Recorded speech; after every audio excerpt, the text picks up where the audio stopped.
Hello, and welcome to my video presentation on ICT learning tools in a constructivist classroom. I'll start with a quick recap of the background of what constructivism is.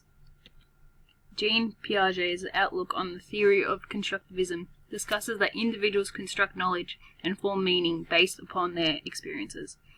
Another frequently used term for constructivism is self-regulated learning, as the learning process relies on teachers exercising their existing knowledge of the learner and allowing them to be active participants in the learning process. Another element of constructivism is the social constructivism. This is Lev Vygotsky's theory. His theory emphasizes the pivotal role that social interactions with peers and significant others possess within the process of cognitive development. Vygotsky's social constructivism theory claims that the learner must engage in the learning process through social interactions. In Vygotsky's opinion, knowledge is co-constructed as people learn from each other. A central element of Vygotsky's theory is the zone of proximal development. This is stated as the range of tasks that are too difficult for an individual to master alone, but can be mastered with the assistance or guidance of adults or more skilled peers. The concept of collaborative learning stems from social constructivism. Constructivist classrooms, applying ICT. For teachers to effectively implement constructivism within the classroom, they need to know where the student's current stage of their knowledge for a subject is, in order to provide students with an opportunity to create personal meaning when new information is being presented to them. Constructivist teaching strategies have a great effect in the classroom, both cognitively and socially, for the student. A teacher must understand and use methods of both cognitive and social constructivism if they are able to run an effective constructivist classroom. Typically, teachers display deep control over student learning, but with the inclusion of ICT learning tools, learning can be shifted from teacher-centered to learning-centered. More applications of ICT. ICT provides relevant and current learning experiences for students and teachers. It also encourages students to explore ideas further using different types of ICT resources available to them. It also provides an opportunity to reach all different types of learners present in the class. It also shifts from teacher-centered learning to student-centered learning. I've chosen to explore 3 ICT-based learning tools. These include Microsoft PowerPoint, Kahoot, and Mentimeter. In the evaluation of these learning tools for classroom implementation, these will determine whether they can be used to support constructivist approaches to learning and teaching, can be used to support and respond to the needs of diverse learners, and whether they can be implemented safely, responsibly, and ethically in a secondary school classroom environment. Firstly, we're going to explore Kahoot. On the Kahoot website, it says, "We are on a mission to unlock the deepest potential of each and every learner, of all ages and in all contexts. We do that by making learning fun, magical, inclusive, engaging, and shareable through games." Kahoot is an online tool that promotes engaging, relevant, and knowledge-based learning. It is also an interactive and social game. It allows all student learners to answer questions regardless of their learning abilities or confidence levels. It also fosters participation, creativity, and friendly competition within the classroom. It can be used for a number of purposes. For example, it can be used to promote classroom discussions, to provide a pre-test of student knowledge, or to provide an informal, summative assessment after a topic or lesson for the teacher. Once you've clicked into Kahoot and made an account, this is what you'll find. You'll find elements of the Home button, the Discover button, which is where all the pre-existing and pre-made games are, if a teacher does not want to individualize their quiz for their class. This is their individualized quiz, where they start creating their own quizzes for their own classes. And here is where they gain a report. This is an example of one of the quizzes I've already made. This example was to do with smoking laws, and there was 6 questions with all different responses. You also need to create the responses that the students will need to choose out of. You can see here that there is 4 different options and only one is the correct answer. Also, the teacher has the option of allowing students to play one-on-one which means each student has their own device that they get to play with, or introduce collaborative learning where the students are in teams and have to share the devices. This could be due to personal preference or the fact that there isn't enough ICT devices to go around the classroom. Once the students are in the quiz and have been presented with the game pin and created their own personal nickname, the quiz begins.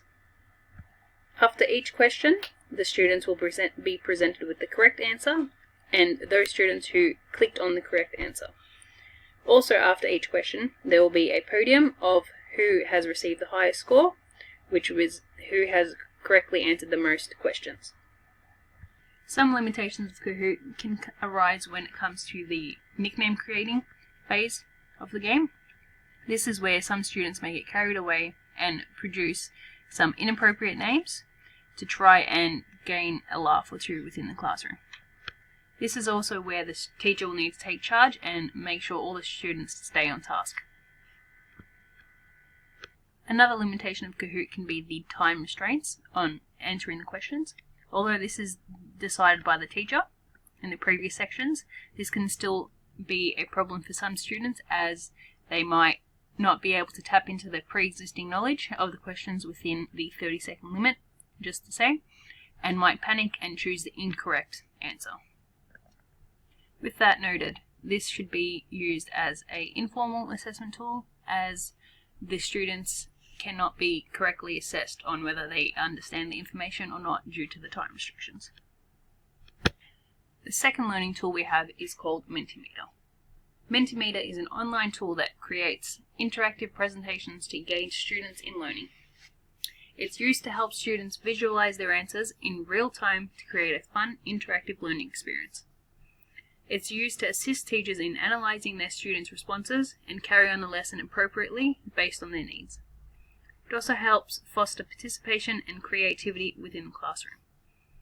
Similar to Kahoot, it is used for a number of purposes, such as classroom discussions, pre- or post-testing of a subject. As noted by Mentimeter on their website, it is used to create interactive presentations, to present and engage your audience, and compare and analyze data. This is the Mentimeter site where teachers will be presented to start creating their interactive presentations or workshops. Once logged in, this is what the teachers will be presented with. This is once they have created their question and how many entries they would like their students to enter in. There is also a profanity filter that discourages misbehaviors. As we can see here from the Menti I already created, one student tried to use a profanity word and the site was able to catch onto it and mute that out. This is also where the students gain their code to enter into the Menti site. Once back onto the site, it would usually start off blank, and once students enter in their data, it'll move around as seen. So, Mentimeter supports Constructivism by engaging student learning through visual and interactive real-time feedback, allowing students to use ICT equipment to engage in group questions anonymously and learn from the knowledge of their peers and teachers.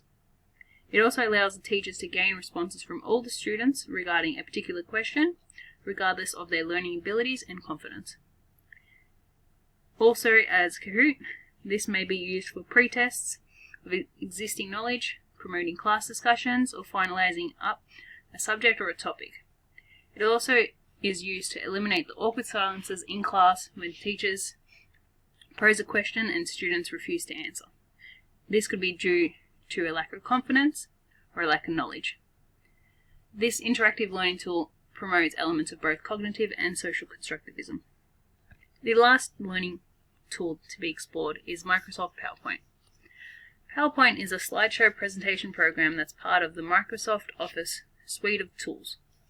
PowerPoint makes it easy to create, collaborate, and present your ideas in dynamic, visually compelling ways, as seen on the Microsoft website. Conveniently, my presentation has been done using a PowerPoint, as PowerPoint is software that creates visual presentations to engage students in the learning process. It's also used to help students visualize the topic they are learning through visual aids. It's used to assist teachers in conveying the necessary information to their students through a non-traditional teaching pathway. It's used as a learning tool for students to either individually or collaboratively present their findings to their peers and teachers. It fosters participation in lessons, creativity, and collaborative work within the classroom. It can be used for a number of purposes, for example, to promote class discussions, to provide information that caters to a range of learners, and to share information to a number of students at once. Microsoft PowerPoint supports constructivism by engaging students in learning through visual presentations of the information. It also allows students and teachers to use ICT equipment to engage in either group-paced learning, individual-paced learning, or collaborative learning. This is the choice of the teacher and regarding the task that the class is being presented with. It also allows a teacher to showcase the information in an easy-to-read manner that can support the low-level students while adding extra knowledge through discussion for the average to high-level students. It also presents a way of reaching all the different types of learning styles present in the class, whether that is visual, kinesthetic, or auditory learners. It also promotes collaborative work, which is social constructivism, and also self-paced and self-regulated learning, which is cognitive constructivism. That's the end of the 3 learning tools that were evaluated. In order to successfully implement ICT learning tools within the classroom, certain steps must be covered. These include ensuring that ICT learning tools allow students to work collaboratively, critiquing the learning tools according to the educational principles, relevance of the learning tool is key to its success, ensuring the learning tool caters for the differentiation of students, and considering the safety, ethical, and responsible use of the tool by both the teacher and the students. Okay. Lastly, all 3 learning tools indeed do tick off all the criteria of supporting constructivist approaches to learning, supports and response to diverse learners, and can be implemented safely, responsibly, and ethically. Thank you for watching.